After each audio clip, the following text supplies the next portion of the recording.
ಬಾರಾಮತಿ ಬಳಿ ವಿಮಾನ ದುರಂತ ಪ್ರಕರಣದ ಸಂಬಂಧ ಈ ದುರಂತದ ರಹಸ್ಯದ ಬೆನ್ನತ್ತಿದ್ದಾರೆ ಡಿಜಿಸಿಎ ಅಧಿಕಾರಿಗಳು.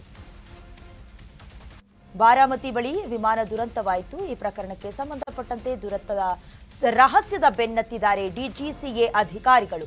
ವಿಮಾನ ದುರಂತ ಸ್ಥಳದಲ್ಲಿ ಬ್ಲಾಕ್ ಬಾಕ್ಸ್ ಪತ್ತೆಯಾಗಿದೆ. ಬ್ಲಾಕ್ ಬಾಕ್ಸ್ನಿಂದ ಪತ್ತೆಯಾಗಲಿದೆ ಫ್ಲೈಟ್ ರಹಸ್ಯ ಏನು ಅನ್ನೋದು.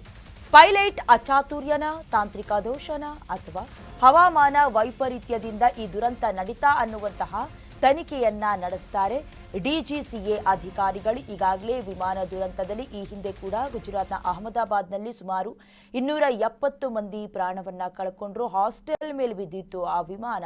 ಅದಕ್ಕೆ ಸಂಬಂಧಪಟ್ಟಂತೆ ಬ್ಲ್ಯಾಕ್ ಬಾಕ್ಸ್ ಅಂದ್ರೆ ಕಾಕ್ಪಿಟ್ ಡೇಟಾಬೇಸ್ ಇರುತ್ತಲ್ಲ, ಅಂದ್ರೆ ರೆಕಾರ್ಡಿಂಗ್ ಡೇಟಾಬೇಸ್, ಅಲ್ಲಿ ಏನೇನು ರೆಕಾರ್ಡ್ ಆಗಿರುತ್ತೆ ಕಂಪ್ಲೀಟ್ ಆಗಿ ವಿಮಾನದಲ್ಲಿರುವಂತಹ ವಸ್ತುಗಳು, ವಿಮಾನದಲ್ಲಿ ಪ್ರಯಾಣಿಸ್ತಾ ಇದ್ದಂತ ಪ್ರಯಾಣಿಕರು ಕೂಡ ಸುಟ್ಟು ಭಸ್ಮವಾದ್ರು. ಬ್ಲ್ಯಾಕ್ ಬಾಕ್ಸ್ ದೃಶ್ಯದಲ್ಲಿ ಗಮನಿಸ್ತಾ ಇದ್ದೀರಲ್ಲ, ಆರೆಂಜ್ ಬಣ್ಣದಲ್ಲಿರುತ್ತೆ. ಅದರಲ್ಲಿ ಚಲನವಲನ ಅಥವಾ ಪೈಲಟ್ ಏನಾದರೂ ಕೊನೆಯ ಸಂದೇಶ ನೀಡಿದ್ರ? ಯಾಕಂದ್ರೆ ಈ ಹಿಂದಿನ ದುರಂತದಲ್ಲೂ ಕೂಡ ಮೇಡೆ ಅಂತ ಕೂಗ್ಕೊಂಡಿದ್ರು ಪೈಲಟ್, ಅಥವಾ ವಿಮಾನದ ಭಾಷೆಯಲ್ಲಿ ಹೆಲ್ಪ್ ಮೀ ಅಂತ. ಸೊ ಹಾಗಾಗಿ ಇಲ್ಲೂ ಕೂಡ ಯಾವ ರೀತಿಯಾದಂತಹ ಚಲನವಲನ ಇತ್ತು ಅನ್ನೋದಾಗಿ ಗೊತ್ತಾಗತ್ತೆ.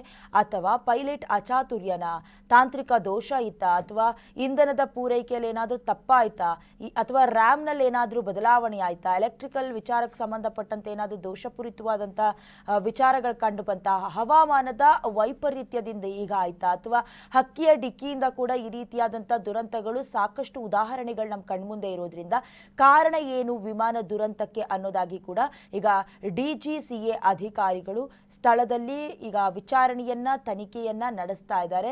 ಅದಾದ ನಂತರದಲ್ಲಿ ಸತ್ಯಾಸತ್ಯತೆ ಗೊತ್ತಾಗತ್ತೆ. ಎಲ್ಲದಕ್ಕಿಂತ ಬೆಟರ್ ಟ್ರಾನ್ಸ್ಪೋರ್ಟ್ ಅಂತ ಹೇಳಿದ್ರೆ ಅದು ವಿಮಾನದ ಮೂಲಕ ಪ್ರಯಾಣಿಸುವಂತ ಪಯಣ ಸುಗಮವಾಗಿರುತ್ತೆ, ಸರಳವಾಗಿರುತ್ತೆ ಅಂತ ಅಂದ್ಕೊಳ್ತಾ ಇದ್ರು.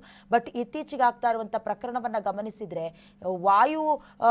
ಯಾನ ಕೂಡ ಒಂದಷ್ಟು ಗಂಭೀರ ಸ್ಥಿತಿಯನ್ನ ಅಥವಾ ಆತಂಕಕ್ಕೆ ಮನೆ ಮಾಡಿಕೊಡ್ತಾ ಇದೆ. ಯಾವಾಗ ಗುಜರಾತ್ನ ಅಹಮದಾಬಾದ್ನಲ್ಲೂ ಕೂಡ ಅದೇ ರೀತಿಯಾದಂತ ಘಟನೆ ಆಯಿತು. ಹೇಳ್ಬೇಕಂತ ಹೇಳಿದ್ರೆ ಟ್ರಾನ್ಸ್ಪೋರ್ಟ್ ನಲ್ಲೂ ಕೂಡ ಗಣನೀಯವಾಗಿ ಜನರು ಟಿಕೆಟ್ ಅನ್ನ ಖರೀದಿ ಮಾಡೋದು ಅಥವಾ ವಿಮಾನಯಾನದಲ್ಲಿ ಕುಂಠಿತ ಕಂಡಿತ್ತು. ಅದೇ ರೀತಿ ಈಗ ಪದೇ ಪದೇ ಈಗ ರಾಜಕೀಯ ವ್ಯಕ್ತಿಗಳಾಗಿರಬಹುದು, ಅವರಿಗೆ ಸ್ಪೆಷಲ್ ವಿಮಾನವನ್ನೇ ಕೊಟ್ಟಿರ್ತಾರೆ. ಹಾಗಿದ್ರೂ ಕೂಡ ಈ ರೀತಿ ಆಗ್ತಾ ಇರೋದು ದೇಶದಲ್ಲಿ ನಿಜಕ್ಕೂ ಕೂಡ ಆತಂಕಕ್ಕೆ ದೂಡ್ತಾ ಇದೆ.